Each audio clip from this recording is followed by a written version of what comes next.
안녕하세요. 공산학당의 정순현입니다. 상한론 전체에서 태양병 편의 분량이 절반 정도 되고 이 변증편 부분이 또한 태양병 편 내용의 절반 정도를 차지합니다. 그러므로 이 전반부에 논술된 한열 허실의 병기와 방자의 논리들을 잘 파악한다면 나머지 육경병 편은 보다 쉽게 학습할 수 있습니다. 지난 32편에서 심과 비의 양기가 허약하여 하초 수기가 발동하는 영계제들의 정치를 말씀드린 바 있습니다. 이 33편에서는 임상 사용 빈도가 높은 후박, 생강, 반화감초 인삼탕, 소근중탕, 개지 인삼탕의 방증을 포함하는 비허증에 대해 말씀드리도록 하겠습니다.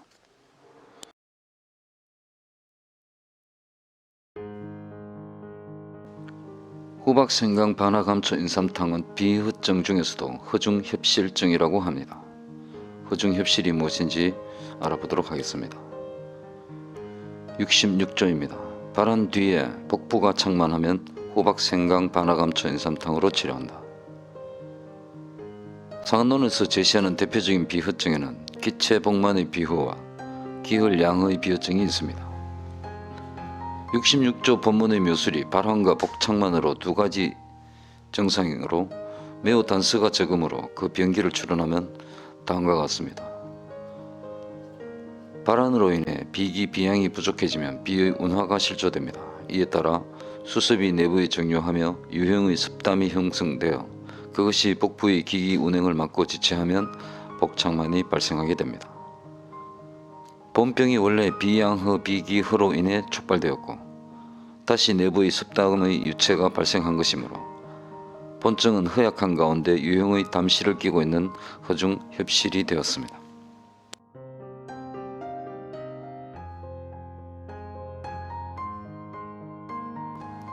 임상에서 자주 볼 수 있는 복만증들의 허실을 구별해 보겠습니다.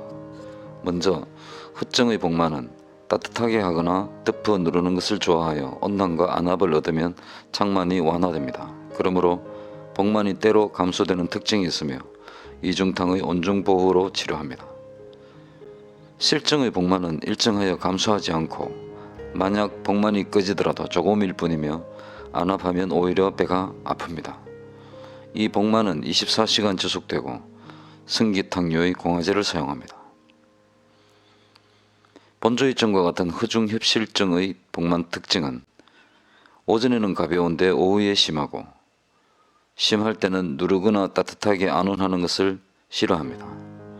쓸질은 반대하고 치흔히 보이고 쓸 때는 비교적 두텁게 나타납니다. 이것은 허한 중에 담습이 내부에 생성되어 복부 양기 운행의 기기가 옹체한 것으로 허중협실이라고 합니다.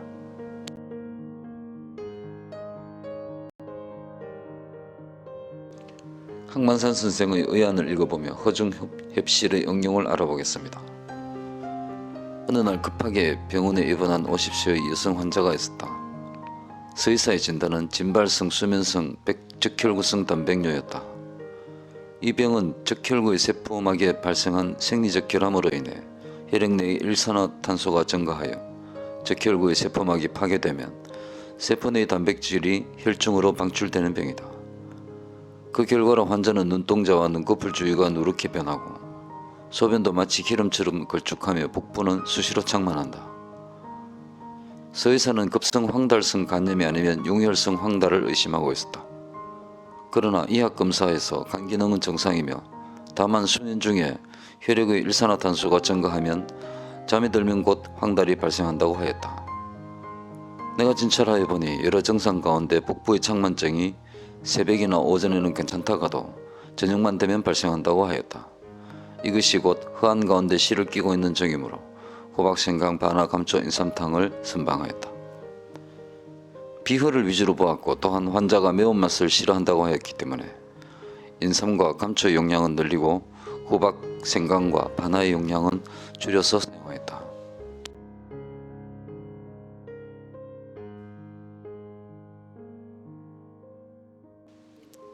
약을 복용하기 시작하고서도 환자는 병증의 호전이 없을 뿐만 아니라 3일을 복용한 뒤에는 복창만이 가중되며 아예 밥을 먹지 못하게 되었다. 환자는 나에게 이제 음식을 못 먹지 못하게 되었으므로 밥값은 줄이게 되었다고 빼있는 농담을 하였다. 할 수 없이 당시의 주임 의사이던 호히스 교수에게 요청하고 전후 사정을 설명하였더니 약이 아니라 음식을 먹게 했구나 라고 하였다. 그리고는 후박 방근의 생강 방근이며 인삼은 일푼에 감초가 이뿐이라. 반하 반승을 더하여 창만을 잘 없으니 비후로 복부가 창만한 데는 이방이 최고라 고 읊으시며 원방의 분량대로 고쳐 쓰게 하였다. 다행히 일주일을 복용하고서 환자의 창만이 모두 소고되었는데 이 경험은 나에게 약물의 재량비례에 대한 깊은 인상을 남겼다. 호박생강 반하감초 인삼탕은 허삼실치리법 중에 보삼소치리법을 사용한 것이다. 또한 본방은 위안부의 창만에는 효과가 없으며 제주위의 창만, 곧 대복의 창만에 효과가 훌륭하다.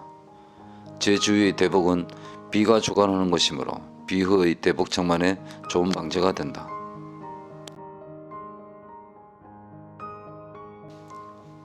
호박생강 반하감초 인삼탕의 후박구 온은 행기조습 개결소창으로 연기를 통행시키고 습기를 말리며 결체를 열어 창만을 소고합니다.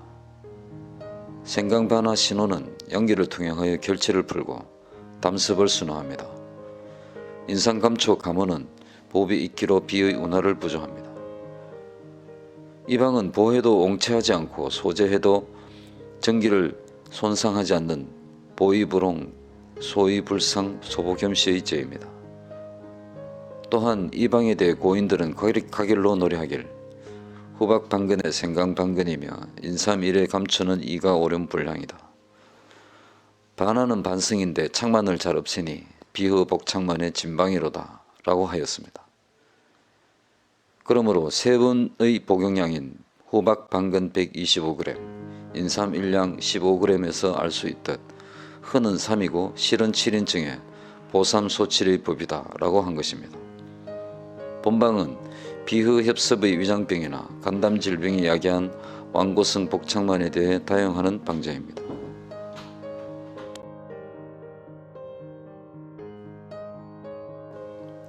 이번에는 기혈양의 소근중탕증입니다. 조문을 보겠습니다.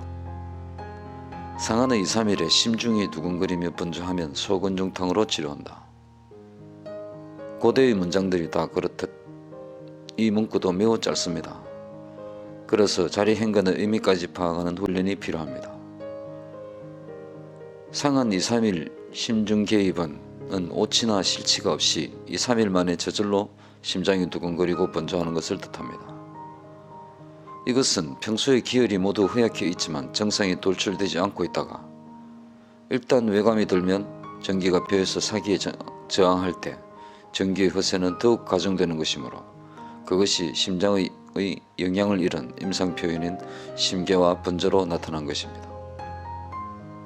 심장질환에서 심장의 영향을 얻지 못하면 심계가 발생하고 심신이 실황하면 신번이 발생하는데 본조에 개이번이 출현한 것은 기혈 은양이 모두 허약한 허인 외감의 전형이라고 하겠습니다. 그러므로 실인의 상안에는 발환하고 허인의 상안에는 중기를 건립하라는 경구와 같이 중초의 허약을 온보하여 기를 더하고 혈을 보태는 온정보호 익기양혈의 소근중탕을 사용합니다.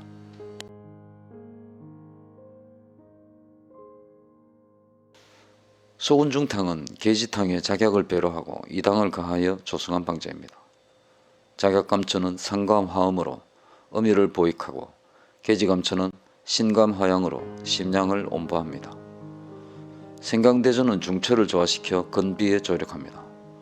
이당은 메가당이며 기혈을 보양하고 감안으로 지통합니다. 이당을 중용한 것은 감안의 지통과 경련 해소 작용을 얻기 위한 것이며 복밀로 대체하여 사용하는 것은 일반적으로 불가합니다. 소근중탕은 이당과 작약을 중용하여 감안 해경과 양열 유근으로 복부 구급동통, 복부 기육실양 및 재반 허증성 동통치료에 애용되는 방제입니다.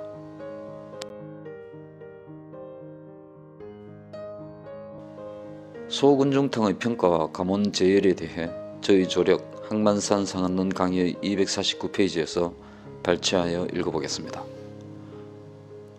소금중탕과 계지탕은 약물 조성에서 교이 유무의 다름이 있고 작약의 용량에서 6량과 3량의 차이가 있다. 계지탕의 신감 발사는 중점이 해기와 거풍에 있고 소금중탕은 온중과 건비로서 기혈을 보익함에 있으므로 그 중점이 전기의 부조에 있다. 상한 초기에 체외에 한열이 있을 때 감원을 이용한 보익으로 치료하는데 후대 의가들은 이 방이 감원미로서 열사를 제거하는 감원제열법을 연 효시이며 부정하여 구사하는 법례인 것으로 인정한다. 소금중탕은 각종 복통을 치료하는 명방이다. 대개 본방은 비위 기혈 부족의 근맥실형에 야기한 각종의 복부 동통에 사용하면 모두 효과가 있다. 대만 의사 장보도는 좋은 약은 입에 달다고 주장하며 더욱 본방을 애용하고 있다.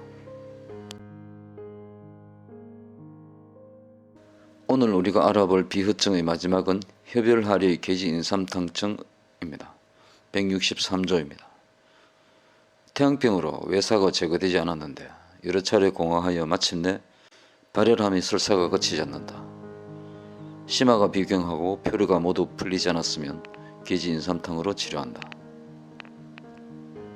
본조에 제시된 리부지와 심화 비경의 병기는 오하로 인하여 비양흐가 되고 이에 따라 비의 운화작용이 실조하며 청탁의 성강이 문란해지고 한습이 하류함으로 설사가 그치지 않는 것입니다. 본문에서 발열한다고 하였으므로 본조는 표정의 발열을 낀 흑안성하리입니다. 외표에는 표정의 발열이 있고 내부에는 흑안성의 하리가 있으므로 온중으로 금비하고 조습으로 지사하는 이중탕에 다시 해표를 겸하기 위해 계지를 가하였습니다. 그러므로 계지인삼탕은 이중탕에 계지를 가한 것이요 계지탕에 인삼을 가한 것으로 오인할 수는 없습니다. 인삼탕은 이중탕의 별칭입니다.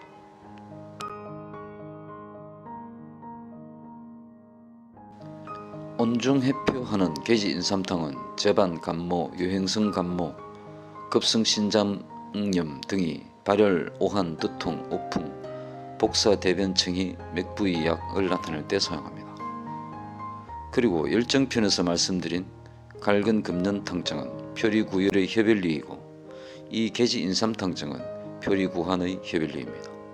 그러므로 갈근금년탕증은 신량으로 회표하고 청열로 지사하며 이 계지인삼탕증은 신원으로 회표하고 온중으로 설사를 그치게 하는 것이 다르다고 하겠습니다.